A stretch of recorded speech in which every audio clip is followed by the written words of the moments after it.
18. A lot of Hollywood celebrities are amazed at the incredibly accurate information the police seem to have about their various drug habits. Sonny West believes he learned the secret one night in the fall of 1970. He was sitting in a private room of a famous Hollywood bistro with Presley and a very well-known show business celebrity. With them was John O'Grady, a veteran anti-drug cop for the Los Angeles Police Department who had set up his own private investigation firm. Presley first met him when he hired O'Grady to help investigate charges brought against him by a young woman who claimed this superstar had fathered her child. O'Grady helped gather the evidence that had the case, rightfully, thrown out of court. The Hollywood celebrity will remain anonymous for reasons which will become obvious. In the course of having a few drinks, this celebrity showed Presley something that brought a shine of envy to the superstar's eyes. It was a Federal Narcotics Bureau badge. Together with his entertaining, the celebrity was a full-fledged undercover agent for the Federal Narcotics Bureau. Presley would perhaps have gladly given away half his fortune to exchange places with the man. A psychiatrist would have a field day examining Presley's pathological obsession with uniforms and badges of authority. If there is anyone who has more police, sheriff, marshal and detective badges than Presley, then Sonny West, Red West and Dave H.E. Beeler would sure like to meet him because they believe Presley is the champion collector of all time. As soon as Elvis saw that badge, Sonny says, he was both surprised and very impressed. His mind started working right away. He wanted one. Presley got his trusted private eye friend O'Grady to see if he could organize such a badge for him. O'Grady managed to set up a meeting between Presley and the deputy narcotics director, John Finlater. Sonny and Presley were back at Graceland when Presley did something unprecedented. Sonny says, he dashed out of the house to the airport with no bodyguards, no companion, nobody, and hopped on a commercial flight. Now I never knew him to do that. He visited Deputy Director Finlater under the pseudonym of John Burroughs. Despite the cover name, he arrived resplendent in a purple suit and cloak, gold belt buckle and amber sunglasses. While Jerry Schilling waited for him in the federal building, Presley volunteered to Finlater all the help he could give in the anti-drug campaign and offered there and then to donate $5,000 to the Narcotics Bureau. 99. Finlater explained that the Bureau wasn't permitted to accept donations. Presley showed him some of his police badges from various law enforcement departments and asked whether he could have one from the Narcotics Bureau. Finlater regretfully declined. It was impossible, he said. However, he would be more than glad to issue him an honorary badge. Presley quietly insisted that only the real thing would do, but Finlater stood firm. Presley said he understood, and the meeting broke up amicably, with Finlater thanking him for his interest in the anti-drug drive. But Elvis was bugged, Sonny recalls. He wanted the real thing, and nothing was going to stop him. Fool. Getting it? This is a case where Elvis was very resource-dressed in full regalia and driving in a chauffeured limousine. Presley arrived at the main gates of the White House and handed a note to one of the security guards. What the note contained is not known, but suddenly, says Sonny, I get a call in Memphis from Jerry Schilling in Washington, and he says, Sonny, come to Washington right away. Elvis wants you.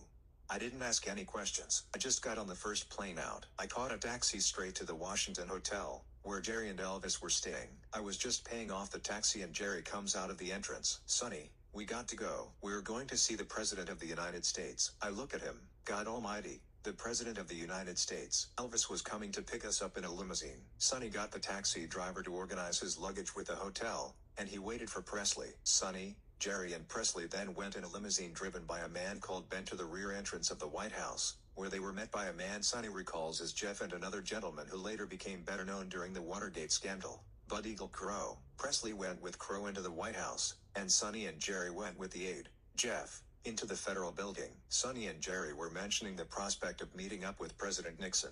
They knew their boss was seeing him at this very moment. The aide good-naturedly warned them that it might not be possible to see the president. He was, the aide said, a very busy man. If it's possible for us to see the president, Elvis will fix it, Sonny said confidently. Minutes later there was a call in the room where Sonny and Jerry were waiting. The aide picked up the telephone, then looked up and said, I'll be damned. It's all fixed. He's going to see you. Sonny and Jerry walked on cloud nine across to the Oval Office. Sonny relates, when we got there we just stood outside the door in a kind of shock. I mean, the President of the United States. We could see him sitting at his desk signing something. It was just like a movie. Elvis almost had to push us through the door. President there. Elvis introduced us. I didn't know where I was. Nixon looked up and said, real friendly like, hello President. Nixon slapped me on the shoulders and said to Elvis, referring to me and Jerry, you've got a couple of big ones here. Presley seemed very much at home in the Oval Office, and he said, Now, the president has got something for you all. President Nixon returned to his desk and presented Sonny and Jerry with key rings and cufflinks with the presidential seal emblazoned on them. Presley wasn't shy when it came to the president. He said, "You know, Mr. President, they've got wives." 99 on the president, on Presley's prompting, gave them each a brooch with the presidential seal on it for their wives. In a daze, Sonny and Jerry and Presley then left the office, after warm handshakes. Before Sonny and Jerry had gotten to the office, President Nixon assured Presley he would get his federal narcotics badge. Presley smiled triumphantly at Sonny and Jerry and said, "Who said something can't be done?" Bud Crow called Deputy Director Finn later and said, "I heard you turned Presley down." Finn later replied good-naturedly, "I sure as hell did. Okay, I've been reversed." The badge impressed Presley. It was the kind of present that money couldn't buy, and he even had occasion to use it. The incident had to do with someone I'll call Bill, which is not his real name. One of Presley's some time ago. First, the boys gave him a nickname. Let's say it was Fetch'em Bill, which he got from running for take-out food at the Memphian Theater when Presley hired it to show movies. Early in 1973, Presley put him on the payroll. It was like a dream come true for Fetch'em Bill, who loved to play with the big boys. He talked non-stop about his expertise with guns and would snoop around like Columbo, eyeing everyone as if they were potential assassins. He desperately wanted to be a tough guy. He was returned to Memphis with a promise that if he behaved himself, he could come on the next trip to Las Vegas. Red and Sonny were a bit apprehensive about his joining up. On the next trip to Vegas, the boys were all staying at the Hilton, and at the end of the engagement, Presley gave everyone a bonus. Fetch'em Bill was given $500, and he promptly lost it gambling. But he moaned loud and long that somebody stole his bonus. As was always the case in matters like this, Presley held a meeting and decided, very generously, to give him another $500. Shortly thereafter, Fetch'em Bill was suspected of forging Elvis's name to some of Elvis's personal checks, and was told to return to Memphis. About this time, says Sonny, there were several rings of Elvis's missing, and we suspected Bill. Suddenly Bill comes up with one of these rings, a $19,000, 30-carat sapphire that had been given to Elvis by the Sahara Tahoe for creating an attendance record. He said he had found it in his briefcase. He said he put it there for safety and had forgotten about it. Elvis didn't care about this particular ring, but the missing ring he really wanted was this big karate ring he had. We looked all over but couldn't find it. We talked to Bill about it, and he said he didn't know anything about it. We looked everywhere, so Bill left. The next day the boys found the karate ring next to the laundry chute, laid inside some pipes. The finger of suspicion was pointed at Bill. Presley stood on it all night and by the morning had built up a rage against Fetch'em Bill. He wanted to know where he was. Somebody said that Fetch'em was scheduled to leave for Memphis at 11 that morning. It was then 10. Sonny recalls, Elvis flared. He jumped up and said, "We're going out to the airport to get that son of a bitch right now." Presley, Red West and a security guard from the hotel raced downstairs and jumped into a hotel car. Sonny, who was still dressing, chased on after them in another hotel car. 99. When the Presley party hit Las Vegas airport, they saw a big jet about to take off. Presley thought that Fetch'em Bill was on the plane. Red recalls, he raced out on the damn tarmac as the plane was taxiing for a takeoff. Elvis just ran right up to the cockpit, and he flashed his badge that President Nixon gave him. A quizzical expression crossed the face of the pilot. He recognized that it was Presley standing in front of his plane, and he recognized the federal narcotics badge. The gangplank lowered. Presley raced on board and tore through the plane looking for Fetch'em Bill, but he couldn't find him. He raced off the plane and waved the pilot on his way. It is safe to say that the pilot must have been somewhat mystified. In the meantime, Sonny had arrived at the airport and he saw Fetch'em in the lobby. "I got him out to the car," he says, and went through his suitcase. There was nothing there except the .357 Magnum gun, which I relieved him of. Just then Elvis, Red and the security guard came up. Looking back today, the boys laugh at the spectacle, because Presley flashed his badge at Fetch'em Bill and said, "Bill, you have the right to remain silent," and all the rest of that shit. Then, says Sonny with a laugh, since he could not remember all the words that cops use when they're reading prisoners their rights, he just said, "Get the fuck in the car." Presley and the security guard got in one car. Sonny and Red took Fetch'em Bill in the other car. Sonny was in front driving, and Red sat in the back. "He thought I was pointing a gun at him," says Red. Sonny remembers the first thing Fetch'em said was, "I guess you guys are going to do a number on me. I think you're taking me out to the desert for a ride. I already called my daddy and told him what plane I was catching to Memphis. If anything happens to me, he'll know." Sonny and Red told him to shut up. Sonny relates, "I think he was relieved when we got back to the hotel. I felt sorry for him, really, but he was a pretty spineless dude." When Sonny, Red and Fetch'em Bill returned to the hotel, Presley was already in his suite steaming mad. Sonny and Red sat on either side of Bill. Red had a gun trained on him. Presley started screaming at Bill, who was stupid enough to say something back to him. That triggered an even blacker rage in Presley. After a while, Elvis calmed down and then he came out talking quietly and calmly to Bill. We all felt sorry for him, says Sonny. Strangely enough, the guy who felt sorriest for him, after he got it out of his system, was Elvis. He was talking about hiring him back. But we talked him out of it because we could see a lot of problems down the road with Bill. Finally, Presley shook his head and said, "Go on. Fetch him. Go back to Memphis. Nobody is going to bother you no more. Just keep your mouth shut." When last heard of, he was working in a gas station. In one morning, the moods of Presley had changed from Kojic to James Cagney to Barry Fitzgerald, cop, avenger, father, confessor. It is February 1976, and Red West is summoned to Presley's bedroom in Graceland. He knocks, enters, and is taken aback at a huge arsenal of guns lying on the floor. The floor was just covered with automatic weapons, pistols, rifles, rockets. There was every kind of weapon there except tanks and bazookas. I've never seen so much hardware in my life. Presley gestured for Red to sit down. Then he handed him a list of names, some head and shoulder photographs, and also some police file pictures. "These sons of bitches need to be wiped out," he told Red. Red blinked in disbelief. The names and pictures that Presley had were of Memphis drug pushers. One was a well-known hoodlum who owned a pool room in a very rough area. "He had it all planned," says Red incredulously. "He wanted myself and Dave Hebler and Dick Robb, the former cop, to go out and lure them, and he said he was going to kill them." Dave Hebler chips in. "He was making the album Elvis at Home, and the way he figured it, he wanted to go out on this death wish mission while the musicians were downstairs. He wanted to go out the back way from his room, make the hit, and then come back and do his album." 99.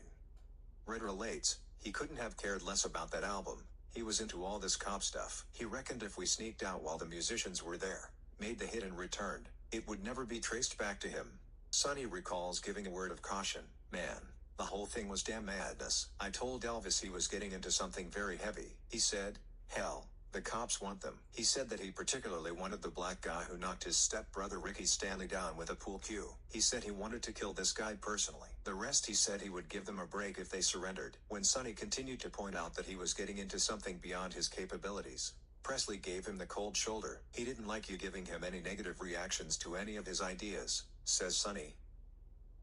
Sonny, Red and Dave don't try to explain the inconsistency between Presley's wanting to conduct a one-man war against drugs on the one hand, and on the other persisting in consuming drugs himself. "It really was a pathetic macho game," says Dave. "It was Batman and Robin time. The thing is that we all played these games when we were 6, but Elvis is still playing them, and with real guns that go bang." Presley does have strong ties with the narcotics division of the Memphis Police Department. He has visions of bringing to life the French Connection, with him in the title role. Dave continues, "One night he tells me that a Memphis narc cop is taking us on a drug bust. Presley says he has to go in disguise. First he takes his .22 caliber Savage revolver. Then he puts on a jumpsuit. Then over the jumpsuit he dons a snowsuit. Over his face he puts on a ski mask fitted holes for the mouth and eyes. On top of this, he puts on a hat. To cap off the vision of the masked marvel, he then sticks a cigar in his mouth. Jesus," says Dave, "you may not have noticed him before, but now he looks like a damn neon sign." It took an amazing amount of self-control to keep myself from laughing. It was, honestly, one of the funniest things I have ever seen. It was hysterical. The narc cop arrives and doesn't take any notice of this bizarre outfit. In Memphis, they are pretty used to this sort of stuff from Elvis. Anyway, I get in the back of the narc's car, and Elvis and the cop are in the front. I am cracking up, man. I had to pretend I was laughing at something else. Anyway, apparently the drug bust had already gone down. So we go into the police station. The sight of Elvis was wild, man. It was like I had fallen down a well, and there is a rabbit and he invited me on a raid and suddenly I made it to Wonderland. Apparently the drug bust when it happened was pretty funny. They grab these guys and they make a break for it. One of the cops goes to fire a shotgun and crazy it doesn't go off, and then the getaway car runs over a cop's foot. Just as well Elvis wasn't there. In that outfit, I don't think I could have controlled myself. At the police station, we sat around shooting the breeze to these cops, and Elvis was baking in that outfit. It was like a sauna bath. He gives the two suspects his dirty hairy look, and that's about all that happened. Sonny relates, "At the time in Memphis, there was an undercover cop called the Candyman. I'm sure Elvis wanted to get himself a tag, A nickname like that. He wanted to be the masked marvel on these drug busts, and then he would brag to his friends that he was the guy all the newspapers were talking about. Very strange. On a trip to Vail, Colorado, around the same time in 1976, Presley's imagination ran riot. Dave Hebler recalls that Presley had been on another car buying spree. Joe Esposito was there with his girlfriend, so were Dick Robb, Linda Thompson and two local policemen, Jerry Kennedy and Ron Petrofesso. Presley had bought both the policeman cars, and he purchased a new Cadillac for Joe Esposito's girlfriend and a Cadillac Seville for Linda Thompson. One of the many gifts he continues to shower on his sometimes live-in girlfriend. The next day, says Dave, I was with Elvis in his bedroom and we were talking. He had bought the cars the previous day in Denver. He then told me in very confidential tones the real reason he went to Denver. He looked all shook up and said that he had been on a drug raid with the Denver Narcotics Police. Then he told the story about what happened on this raid. He said that they had these drug runners trapped and surrounded. Elvis was sneaking up on this one guy who was crouched behind a bush holding a sawed-off shot. One of the bad guys, he got real close when the guy heard him, pointed the shotgun at him, whereupon Elvis, with all his skill and agility, brushed the weapon aside, threw a horrendous karate chop and broke his neck with the blow. When he told me this, I reacted with shock, like wow. A little later on he told the story again. Fred recalls, he told it individually to each one of us, and it was different each time. Sonny adds, when he told it to me, the guy was lying in the bushes with a rifle. This time Elvis sneaked up on him, grabbed him by the head and the neck snapped. When Red heard the story, he found himself believing it at first because Presley told it with such conviction. Dave later talked to Dick Robb, with whom he was rooming. Dick had been on the trip to Denver. I asked Dick what he did the night before with Elvis. Dave recounts. He told me that they bought some cars, had a sandwich and came back. I asked him whether Elvis or he had been on a drug raid, and he looked at me like I was out of my skull. The fantasy was bound to be exploded, because there were so many people with Presley at all times. Presley couldn't have really believed that Red, Sonny and Dave would not find out the truth. Red believes that Presley had gone beyond the point of recognizing reality. We have pampered him so long by all of us saying sure, Elvis, you're right, that's what happened, that he really doesn't care what he tells you. I can't explain it, but he isn't living in the real world. He probably knows we didn't believe him, but he still persisted with the story. He persisted with the story even though he told it different each time. Apart from wanting to be super cop, there is in Presley a compulsion, not altogether a bad trait, but often an immature one, to be protector of the weak and the poor, a Robin Hood figure. Dave, Sonny and Red all have stories to demonstrate this fantasy. Sonny recalls, it was 1975 and we were in his Cadillac. Elvis was driving. We were in Memphis. We were coming down Poplar toward the freeway, going back on to Graceland. It was late afternoon. As we were coming down the street, a police car comes in the opposite direction, siren going and lights flashing. The cop car passes us and whips a left turn at the street behind us. As soon as Elvis sees this, he flipped a U-turn, drove up on the sidewalk, back off the sidewalk onto the street, and takes off after the police car. We had maybe a mile, and the police car was parked outside station. We pull in behind this police car. Elvis gets out and asks the cops what came down. Apparently the gas station had been robbed. Elvis is in his element talking cop talk to these policemen. Well, he stands around, intrigued at what's happening. Suddenly a big crowd sees the cops and Elvis, so they're all crowding around. I was leaning against the car watching all this. Elvis is talking to the cops, and he is signing autographs. This guy comes up to Elvis and he wants to talk. He tells Elvis that his wife had just got out of the hospital. He says that two guys beat up his wife. He was really down, and he wants to get even with these guys. Was there any way, he asks, that Elvis could help him? To my utter amazement, Elvis says, yeah, sure, give me the information. Don't you worry about it, buddy, it will be taken care of. Well, Elvis is writing down this information, names, details and stuff. He writes down the names of the guys who supposedly beat up on this woman. Elvis assures him not to worry about a thing. It will all be taken care of. He signs a few more autographs and he gets back into the car. I thought Elvis was just going through the motions to keep the guy happy. I didn't think Elvis would give it another thought. I was wrong. He gets Red and me up to his room. He tells us, I want you and Dave to go out and contact this motherfucker. Find out where he is. He wants us to beat the shit out of this guy. Elvis gave us an address to go see this lady. Well, we figure we will go through the motions of this bullshit. With a lot of difficulty, we find this woman. She lived in a trailer not too far away. Her husband must have called her and told her that Elvis was going to fix things, because she was expecting us. Red says the first thing he expected was to see a woman who had been badly beaten up, but there wasn't a mark on her. Dave picks up the story. After talking to her, it was pretty obvious that this chick was brawling the guy who supposedly beat her up, and she made up some story for her husband. It was all crap.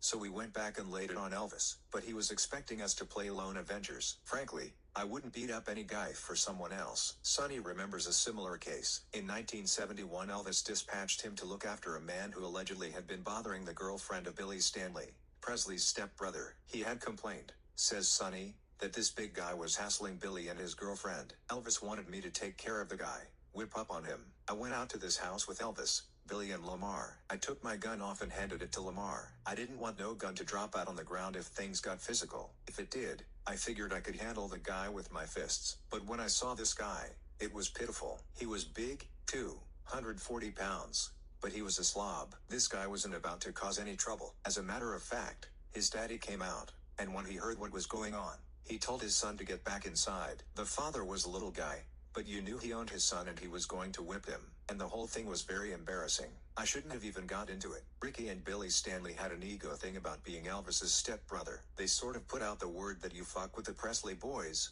there are guys around him that's going to kick your head in. But they used to blow up their troubles with other guys when they talked to Elvis. Then they would really strut. A lot of the troubles they got into, they brought it on themselves. Red West puts his hand to his head when he remembers something he got into because of two of Presley's stepbrothers, Ricky and Billy Stanley. Something apparently went on in a bar near the Memphis airport with the brothers around 1970. Ricky and Billy told Elvis they had been slapped around by a motorcycle gang in this bar. We are all at Elvis's house describing what happened. I learned later what did happen was that Billy owed these guys some money and wouldn't pay it, and they slapped him around a little. Elvis gets the thing all blown up. These guys jumped on his stepbrothers and beat the hell out of them for nothing. Anyway, he said he wanted it taken care of. I called up Bill Wallace in Memphis, who is the world middleweight karate champion. A nice guy and a tough guy. We went with Jerry Schilling over to this house where these guys lived. These guys have guns and knives and chains and things, and there is Bill Wallace and Jerry Schilling. We didn't count the Stanley boys, who were with us. So I took my gun off, like Sonny, and leave it in the car. Myself, Jerry and Bill go up to the house. When I got in the house, I wish I hadn't taken my gun off. There were 3 guys inside. They were prepared, for some reason. One guy is sitting on a couch. Another guy is sitting in a chair and there was a 3rd guy in the kitchen. I started to question them about this thing, and I said that the 3 of them slapped him around and that Ricky was waiting outside, and Ricky would be glad to oblige them in a fight one at a time. Ricky never wanted to, but in front of us he said he would. Bill Wallace is in the middle of the room, and there is a kung fu movie on and he is watching this damn TV session. Besides the guy on the couch there is this big 30.06 Steer hunting rifle and I'm looking at it. The 3rd guy comes in from the kitchen, a big dude, and I asked him whether he slapped Ricky around and he might have. I says. He went back to the refrigerator. Now Jerry Schilling in this instance was a bit slow. He should have got by that 30.06 rifle. Suddenly I hear Jerry say, "Wait a minute, Red." Then I hear this sickening click. That 30.06 was pointing right at my stomach. He says, "This is my house and I'll kill you." For the first time in my life I thought fast. I said to the guy with a gun, "Go ahead." Then I noticed these small windows along the top of the den of the house, and I used one of the oldest tricks in the trade. Looking at the window, I said, "Billy, if he moves, kill the motherfucker." The guy looks and I say to him, "Billy's outside and he's got a .45 pointed right at your head. You just move and you're gone." Up, of course, there was nobody out there, but that's when it got worse because this guy starts shaking. He's trying to get the shell out of the chamber, and I was scared he was going to kill somebody accidentally because he's shaking so much. I didn't feel too good with that thing pointing at my belly. If he had pulled that trigger, it would have blown a hole in me a mile wide. As he is flipping the shells out of the chamber, Jerry is watching him, making sure they are all gone. Then he grabs the gun and whop, he slaps the hell out of the guy. Bill Wallace later said to me, "Goddamn, man. Don't call me again on one of these deals." He recognized we all might have got our ass blown off just because of some full idea of Elvis's. Of course, we could have refused to go. It was our fault that we went, but we felt a bit embarrassed about it later because I had an idea these guys weren't at fault. There could have been a whole panic shooting there. I later made myself a promise that I wouldn't go out on a limb for the Stanley boys again. I figured we worked for Elvis and took care of him, but no more Stanley boys. I can see that gun pointing at my belly to this day. It was a damn fool thing to get into. But it just goes to show you how we would react to Elvis's orders. I always figured if he wanted to be the Avenger, he should go out and do this stuff himself. It's too easy to get killed. And for what? Just because you are taking orders? No, sir.